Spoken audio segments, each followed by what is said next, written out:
우리는 에스겔의 후반 부분을 보고 있어요. 참 얼마나 회복시키시는 주님의 은혜가 큰지 모릅니다. 성전을 하나하나 측량하면서 보여주시고요. 동물을 통해서 여호와의 영광이 들어옵니다. 그러니까 이제 하드웨어와 소프트웨어가 이 배경과 속이 다 채워진 것이죠. 천지창조와 마찬가지이고 사람의 창조도 마찬가지입니다. 그리고 이제 주님이 단순히 은혜 언약만 주시는 것이 아니라 이런 성전 환상을 통해서도 우리 신자들에게 위로를 주세요. 제가 이 말씀을 계속 반복하는데요. 에스겔의 1차 독자가 누구예요?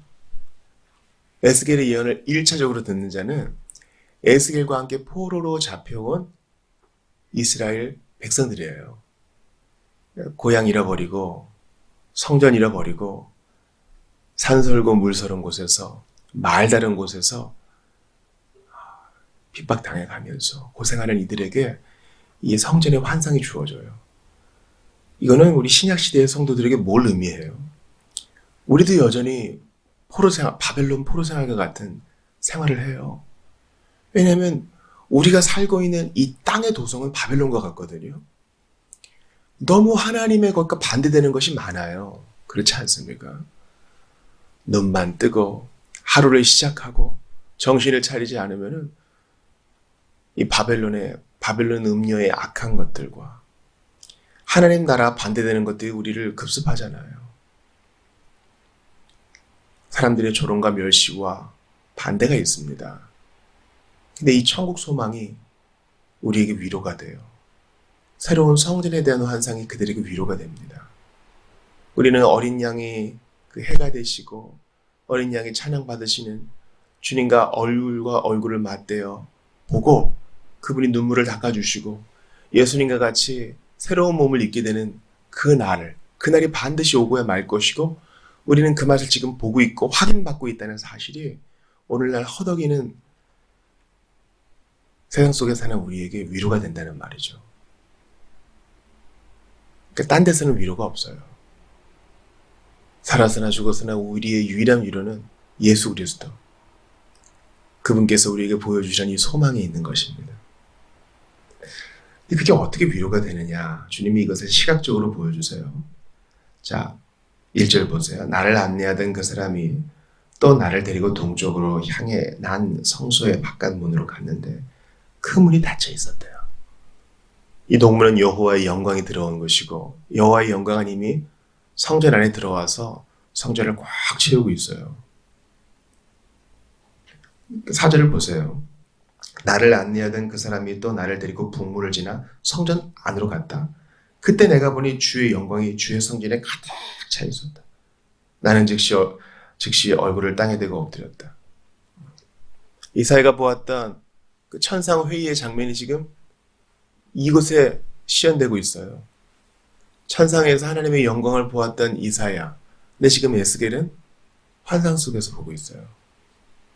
이것은 우리의 복음 성전, 새로운 신약교회 안에 주의 영광이 가득하다는 뜻이고 지금 에스겔과 이사야가 땅에 엎드리는 이 주님의 영광은요. 두세 사람이 내 이름으로 모인 것에 나도 그들 중에 있다. 바로 그 영광이에요. 이거를 따로 생각하시면 안 돼요. 주님이 우리를 소중히 보시지만 그 정도가 아니에요.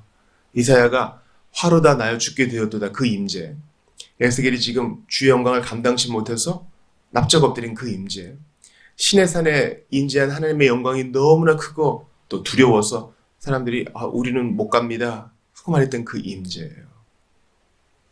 신의 산에 가까이 하는 자는 죽을지어다 하는 그 임재 말이에요. 그게 두세 사람이 예수 그리스도의 이름으로 모인 곳에 동일하게 있어요. 그 슈키나 영광이. 우리가 정말 생각을 바꿔야 돼요. 우리의 마음을 활짝 열고 말씀을 제대로 배워서 우리가 지금 무슨 일을 하고 있는 건지 제대로 알아야 돼요. 우리 정말 예배할 때 대단한 일이 벌어지고 있는 겁니다. 근데 그 문이 닫혀 있대요. 그리고 주님이 명령을 더하세요. 2절 보세요. 그때 주께서 내게 말씀하셨다. 이 문은 항상 닫아두어야 하고 다시 열어서는 안 된다. 성소로 들어올 때 누구도 이 문으로 들어와서는 안 된다. 그것은 이스라엘의 하나님 나주가 이 문을 지나서 성소로 들어왔기 때문이다. 그러므로 이 문은 언제든지 닫아두어야 한다. 이 동문은 하나님이 직접 들어오신 문이기 때문에 아무나 들어올 수 없고 또 닫아두어야 된다. 이거 무슨 말이에요? 하나님의 영광이 여러분 동쪽으로 나간 거 보셨죠? 에스겔 초반부에서. 근데 다시 동문으로 들어오세요. 그리고 문을 닫으라는 거예요. 안 나가시겠다는 거예요. 이해가 되세요? 새로운 성전, 온전한 성전, 에스겔이 본 환상 속의 성전에 여호와의 영광이 다시 돌아오세요. 그리고 안 떠나시겠다는 거예요. 이해가 되세요? 이 성전을 가득 채우시고 안 떠나겠다는 거예요. 내가 결코 너를 버리지 아니하리라. 주의 말씀에 실현, 응답입니다. 내가 항상 너희와 함께 있으리라. 주의 말씀이 예수님 안에서 이루어진 것입니다. 볼지어다 내가 세상 끝날까지 너희와 항상 함께 있으리라. 예수님 승천했잖아요. 보좌우편에 앉았잖아요. 우리 떠났잖아요. 아니요, 성령을 보내사 주의 영으로 우리와 함께 하세요. 성령을 보내서 그냥 대충 우리 주위를 맴도는 정도가 아니에요. 우리 안에 들어오셔서 그 복음 성전, 에스겔이 본 이 환상의 성전이 지금 우리 안에 구현되고 있어요. 문 닫으라는 거예요. 문 닫아. 안 나가.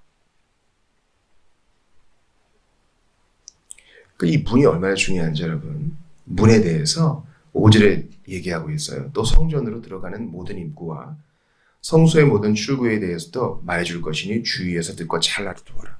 이 문에 대해서 주님이 강조하세요. 예수님이 그러시죠. 내가 문이니, 내가 양의 문이니 나로 말미암아 들고 나는 자는 다 복을 받을 것이라 했어요. 꼴을 얻고 또 얻는다 그랬어요.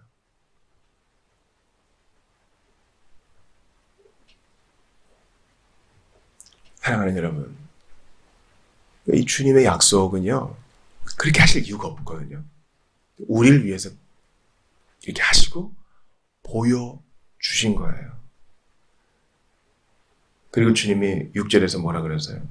그리고 너는 저 반역하는 자들 곧 이스라엘 백성들에게 이렇게 전해주어라. 이거 본 거 말해주라는 거예요. 너희는 자격이 없지만 그래도 나의 위로는 끝이 없다. 너희는 반역했지만 나는 너희와 한 이 신실함의 약속을 어기지 않았다. 여러분 지금 무슨 일이 일어나는 거예요? 지금 받을 자격 없는 자에게 은혜가 쏟아지고 있어요.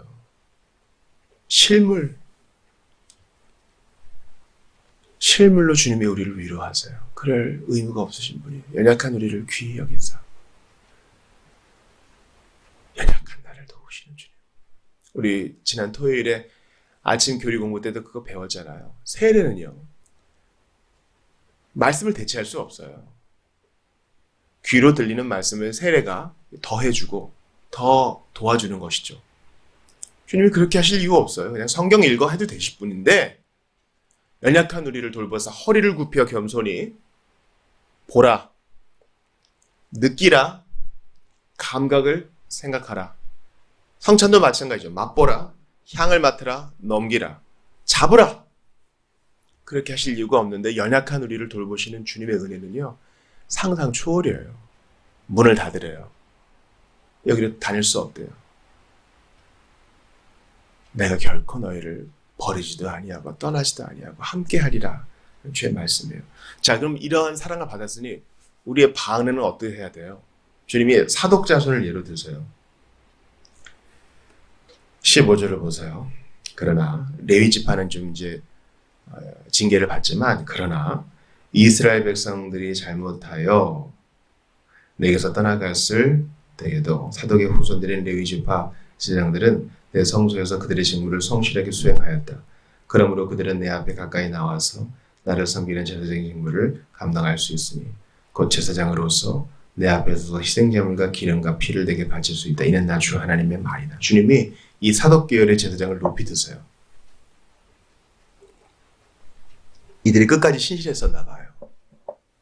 주님이 이들을 높이세요. 자, 여러분, 이 순서를 잘 봐야 돼요. 주님의 은혜 언약이 주어지고 그것이 에스겔의 환상, 에스겔이 본 환상, 새로운 성전의 환상으로 구현돼요. 주의 영광이 들어와요. 이것은 복음 성전, 예수 그리스도 안에서 완성되는 신약 교회, 신자들의 모임, 이것을 말한다. 또 완성될 새하늘과 새 땅을 보여준다. 우리 그걸 배워요. 그럼 이제 복음 시대의 것으로 온전하게 되는 거잖아요. 이런 성전은 이후로 역사적으로 없었으니까. 근데 무슨 율법의 얘기가 이렇게 나와요? 제물 바치고 또 제사장들 규례 나오잖아요. 잠자리는 어떻게 하고 상을 당했을 때는 어떻게 하고 머리털은 어떻게 하고 옷은 어떻게 하고. 율법이라면 치를 떠시는 분들은 아마 그렇게 생각할 거예요. 이게 좀 다시 율법주의로 돌아간다는 건가? 여러분 오늘 설교 잘 들으셔야 돼요. 잘 들으셔야 된다고.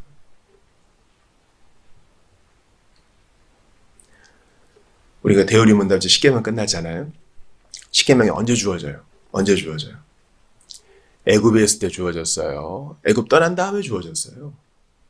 그렇죠. 출애굽한 다음에 주어졌죠. 홍해 건넌 다음에. 이 말은 십계명은 구원 얻기 위해 지켜야 될 것이 아니라 구원 얻은 주의 백성들이 마땅히 감사함으로 지켜야 할 사랑의 순종의 방식이라는 겁니다.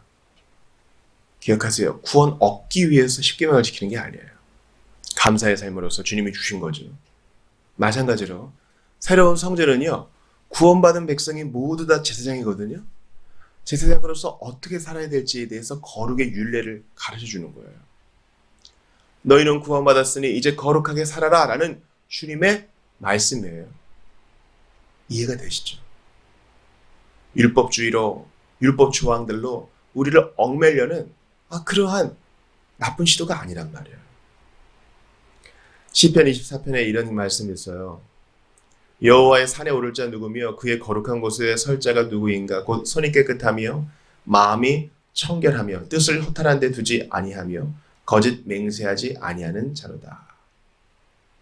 그런 여호와께 복을 받고 구원의 하나님께 의를 얻으리니. 성전에 들어간 자는요. 그곳에 서게 하신 하나님의 은혜를 생각하며 늘 자신을 거룩하게 구별해 놓아야 돼요. 이해가 되세요? 우리 어제 주일 설교 받았죠. 예수 믿었어요. 그것으로 끝나는 게 아니라 항상 하나님의 은혜 가운데 있기 위해서 내용과 형식을 구별해야 된다 그랬어요.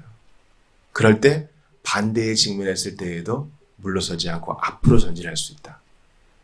발에 묻은 먼지를 떨어내고 기쁨이 충만하여 다른 곳으로 전진할 수 있다. 우리 그거 배웠잖아요. 예수님이 그러하셨던 것처럼 우리도 그런 삶을 살아야 합니다. 주님은 에스겔을 통해서 포로로 잡혀있는 이들에게 이렇게 도전하십니다. 너희는 과거에 신실하지 못했지만 이제 이 은혜 언약을 받았다. 이제 내가 너에게 권한다. 사독 계열의 제사장들처럼 너희도 그렇게 할 수 없을 어두운 때에 나를 향해 신실함을 지켜라. 이 세상에서 너희들이 고군분투하는 거 절대 헛되지 않다.